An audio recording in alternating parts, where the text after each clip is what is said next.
Calculation of sigma and pi bond के बाद हम पढ़ेंगे कुछ इंपॉर्टेंट डेफिनेशंस।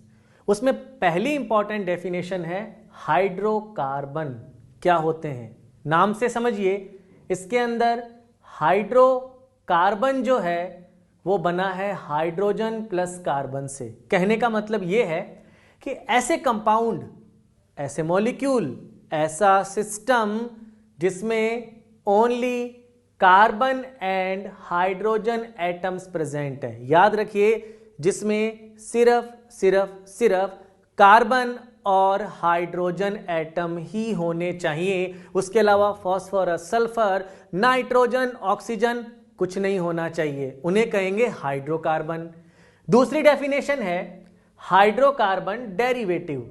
अब हाइड्रोकार्बन डेरिवेटिव का मतलब क्या हुआ? हाइड्रोकार्बन डेरिवेटिव का मतलब यह हुआ कि ऐसे मॉलिक्यूल जिनमें atoms other than carbon and hydrogen are also present, यानी कि ऐसे मॉलिक्यूल जिनमें C और H के अलावा nitrogen, sulphur, phosphorus, oxygen, chloride, bromide भी हो तो उन्हें कहेंगे हाइड्रोकार्बन डेरिवेटिव। जैसे ये देखिए, ये बहुत सिंपल सी डेफिनेशन है और बहुत ही सिंपल क्वेश्चन बनते हैं।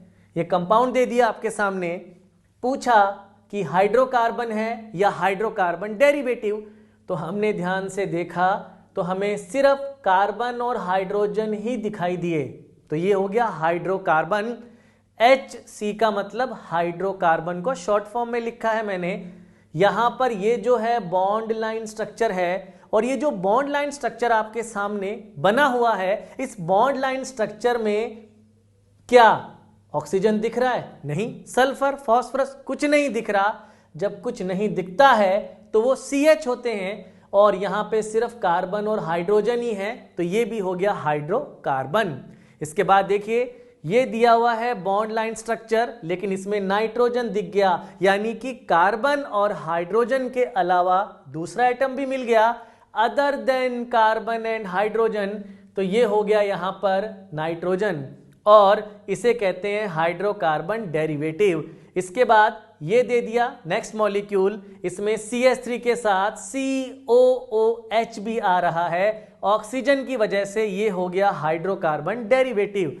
नेक्स्ट डेफिनेशन है सैचुरेटेड कंपाउंड। अब देखिए, हाइड्रोकार्बन और हाइड्रोकार्बन डेरिवेटिव अलग डेफिनेशंस हैं।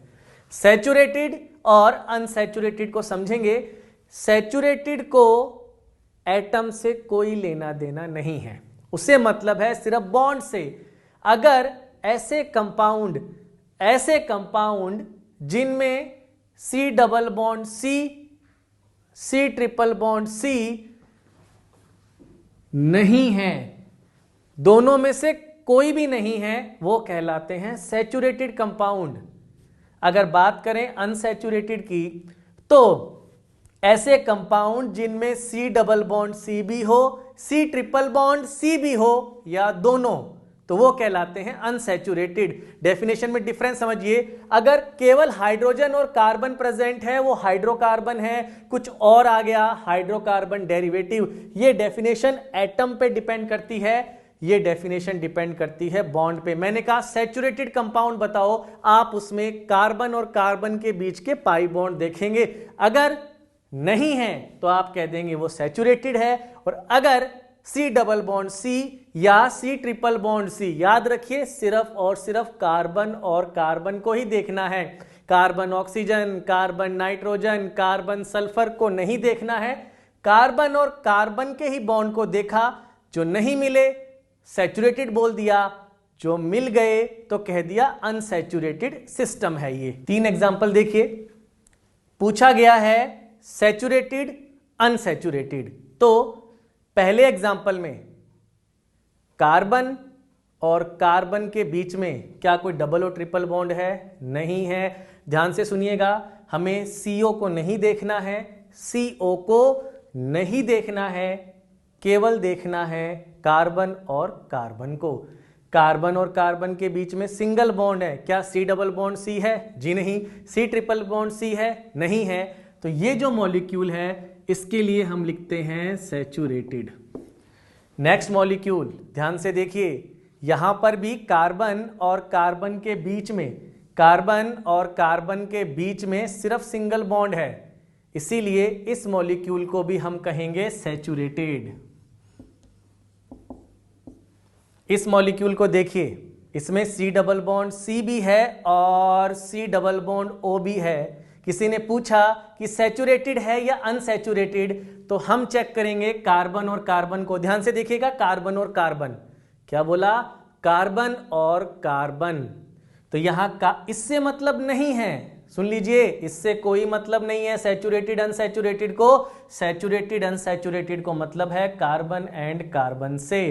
कार्बन और कार्बन में क्या डबल या ट्रिपल में से कोई बॉन्ड है? जी हां सर, प्रेजेंट है। कौन सा? Double bond. तो उस केस में आपने यहां पर लिख दिया कि ये जो मॉलिक्यूल है ये हो गया अनसैचुरेटेड। तो एक बार फिर से देखिए, जैसा मैंने कहा, अगर पूछा जाएगा सैचुरेटेड एंड अनसैचुरेटेड, तो उस केस के अंदर, इन दैट केस आप चेक करेंगे कार्बन कार्बन के बॉन्ड। यहां कार्बन कार्बन में सिंगल बॉन्ड, सैचुरेटेड।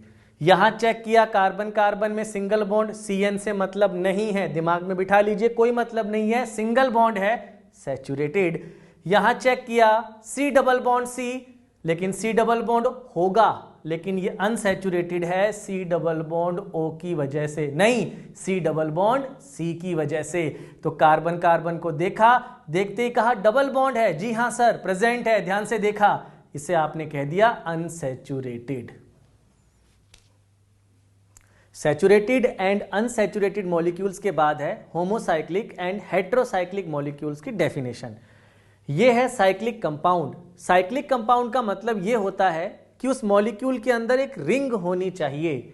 इसे दो तरह से क्लासिफाइड किया गया है, होमोसाइक्लिक एंड हेटेरोसाइक्लिक।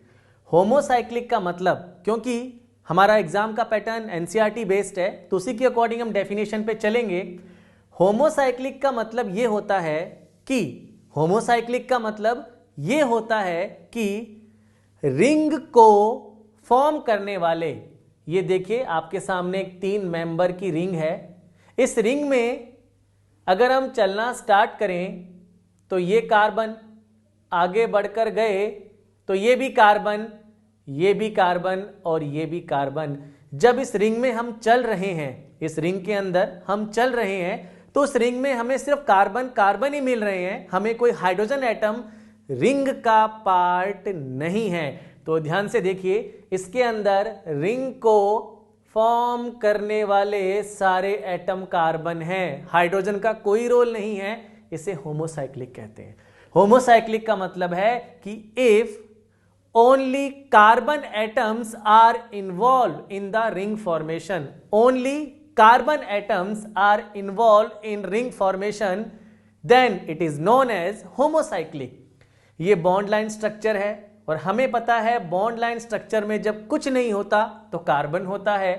ये हमने यहां पर लिख दिया कार्बन। तो ये 4 कार्बन है, रिंग में सारे कार्बन है, होमोसाइक्लिक।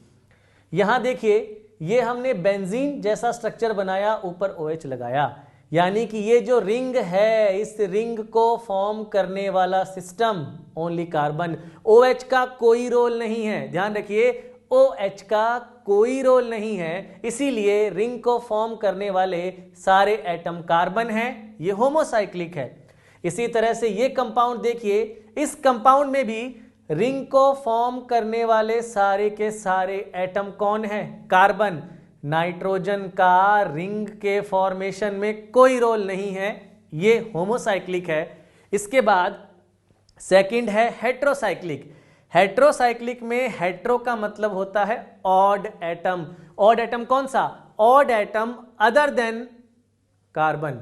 अदर देन कार्बन कोई भी एटम आ जाए, सल्फर, फॉस्फोरस, ऑक्सीजन, नाइट्रोजन, अगर रिंग का पार्ट है, किसका? रिंग का, तो बोलेंगे उसे हेटेरोसाइक्लिक कंपाउंड। देखिए यहां पे इस रिंग को फॉर्म करते हुए बीच में नजर आया ऑक्सीजन, तो ऑड एटम मिल गया, हेटेरो एटम मिल गया, हो गया हेटेरोसाइक्लिक। यहां देखिए रिंग को फॉर्म करते हुए आगे बढ़े तो बीच में नाइट्रोजन, रिंग का पार्ट है, ध्यान से देखिए, रिंग का पार्ट है। और अगर ये रिंग का पार्ट है तो इसका मतलब ये हुआ कि ये हेटेरोसाइक्लिक है। आगे आते हैं, इस रिंग में टोटल 5 एटम है, रिंग को फॉर्म करने वाले 5 एटम, और 5 एटम में 4 कार्बन 1 नाइट्रोजन, ये हो गया हेटेरोसाइक्लिक। इसी तरह ये ऑक्सीजन, इस ऑक्सीजन को देखिए, ये ऑक्सीजन हेटेरो एटम है, हेटेरोसाइक्लिक रिंग। इसके अंदर इस रिंग में कार्बन के अलावा और एटम कौन सा है? ऑक्सीजन। तो हमने इसे क्या बोल दिया? ये है हेटेरोसाइक्लिक कंपाउंड। अब हेटेरोसाइक्लिक कंपाउंड से एक डेफिनेशन आती है, उस डेफिनेशन को कहते हैं हेटेरो एटम। ध्यान रखिए, बहुत इंपॉर्टेंट डेफिनेशन है, बहुत गलतियां होती है इसके अंदर। कैसे? आपसे पूछा इस कंपाउंड में हेटेरो एटम कितने हैं। अब हेटेरो एटम जो है वो हेटेरोसाइक्लिक रिंग में ही होंगे। किसमें होंगे? रिंग में। याद रखिए, ऐसे मत बोल देना कि ये ऑक्सीजन जो है ये हेटेरो एटम है ना, बिल्कुल नहीं, गलत हो जाएगा क्वेश्चन, आंसर गलत हो जाएगा आपका। तो इसके अंदर यहां पर ये जो रिंग दी हुई है, इस रिंग में ध्यान से देखिए, इस रिंग में जब आप चलना स्टार्ट करेंगे, ऑक्सीजन है होगा बाहर है। रिंग में तो टोटल 6 एटम हैं रिंग को फॉर्म करने वाले। तो जब रिंग को फॉर्म करने वाले 6 एटम हैं तो उसमें 5 है कार्बन 1 नाइट्रोजन। तो ये जो रिंग में नाइट्रोजन एटम है ये कहलाता है हेटेरो एटम। तो हेटेरो एटम कितने हैं? सिर्फ ओनली 1। आगे बढ़ते हैं, आगे सेकंड नंबर पे कंपाउंड दिया हुआ है आपको। इस कंपाउंड के अंदर पूछा है नंबर ऑफ हेटेरो एटम। दिमाग में बिठा लीजिए, एनसीईआरटी क्या कहता है? एनसीईआरटी ये कहता है कि if atom other than carbon are involving in ring formation, that atom is known as heteroatom। देखिए ध्यान से, यहां पे atom other than carbon involve in ring, ऐसे तो नाइट्रोजन 6 हैं, क्या 6 हेटेरोएटम है? ना, हेटेरोएटम हेटेरोसाइक्लिक रिंग में। तो हमने रिंग को चेक किया, इस रिंग को ध्यान से देखा तो रिंग में तो 3 नाइट्रोजन है, तो हेटेरोएटम कितने होंगे इसके अंदर? 3। और इसके बाद हम 2 डेफिनेशन पढ़ेंगे, ओलिफिनिक बॉन्ड एंड एसिटाइलिनिक बॉन्ड। इस कंपाउंड में हम यहां पर, जैसा मैंने कहा था कि हम पढ़ेंगे इसके बाद 2 definition, olefinic bond and acetylenic bond. Olefinic bond क्या है? देखिए, ओलिफिनिक बॉन्ड है कार्बन डबल बॉन्ड कार्बन को कहा जाता है। अगर कार्बन डबल बॉन्ड कार्बन है तो वो ओलिफिनिक बॉन्ड है। अगर कार्बन ट्रिपल बॉन्ड कार्बन की बात करें तो वो कहलाता है एसिटाइलिनिक बॉन्ड। याद रखिए, कार्बन कार्बन की बात चल रही है, इसके अंदर कार्बन नाइट्रोजन कार्बन ऑक्सीजन की बात नहीं हुई है। ये कंपाउंड आपके सामने है, आपको इसके अंदर मार्क करने हैं ओलिफिनिक बॉन्ड। ओलिफिनिक बॉन्ड का मतलब कार्बन डबल बॉन्ड कार्बन। तो सबसे पहले देखेंगे ये वाला जो बॉन्ड है ये कार्बन डबल बॉन्ड कार्बन है, ये कौन सा है? ओलिफिनिक बॉन्ड। इसके बाद और ढूंढते हैं, ढूंढिए, नहीं है। कार्बन डबल बॉन्ड कार्बन सिर्फ एक है, ध्यान से सुनिए, कार्बन डबल बॉन्ड कार्बन को ओलिफिनिक बॉन्ड कहते हैं, हर डबल बॉन्ड को नहीं कहते, सिर्फ कार्बन और कार्बन को। तो ये एक ही कार्बन और कार्बन का डबल बॉन्ड है, ये हो गया ओलिफिनिक बॉन्ड। आगे बढ़ते हैं, एसिटाइलिनिक बॉन्ड। अब एसिटाइलिनिक बॉन्ड का मतलब ट्रिपल बॉन्ड नहीं होता, कार्बन और कार्बन के बीच का ट्रिपल बॉन्ड होता है। यहां पे इसको हमने सर्कल में लिखा, ये कार्बन और कार्बन के बीच का ट्रिपल बॉन्ड है। ये ट्रिपल बॉन्ड है लेकिन ये कार्बन और कार्बन के बीच का ट्रिपल बॉन्ड नहीं है। तो ओलिफिनिक बॉन्ड और एसिटाइलिनिक बॉन्ड के बारे में अपने माइंड में बिल्कुल क्लियर कर लीजिए कि अगर कहीं पे C डबल बॉन्ड C है उसे ही कहा जाएगा ओलिफिनिक बॉन्ड, और अगर कहीं पे C ट्रिपल बॉन्ड C है तो उसे ही कहा जाएगा एसिटाइलिनिक बॉन्ड। इस कंपाउंड में डबल बॉन्ड बहुत सारे हैं, 3 हैं, ये भी डबल बॉन्ड है, ये भी है और ये भी है। पूछा किसके बारे में है? ओलिफिनिक, केवल ये। दूसरा एसिटाइलिनिक बॉन्ड, एसिटाइलिनिक बॉन्ड इस कंपाउंड में एक है, ट्रिपल बॉन्ड नहीं पूछा, ट्रिपल बॉन्ड तो 2 है, ये भी ट्रिपल बॉन्ड है ये भी ट्रिपल बॉन्ड है, लेकिन हमसे पूछा गया है एसिटाइलिनिक बॉन्ड, तो एसिटाइलिनिक बॉन्ड सिर्फ एक ही है, ये वाला, ये ओलिफिनिक बॉन्ड और ये है एसिटाइलिनिक बॉन्ड। और इसके बाद हम पढ़ेंगे होमोलोगस सीरीज।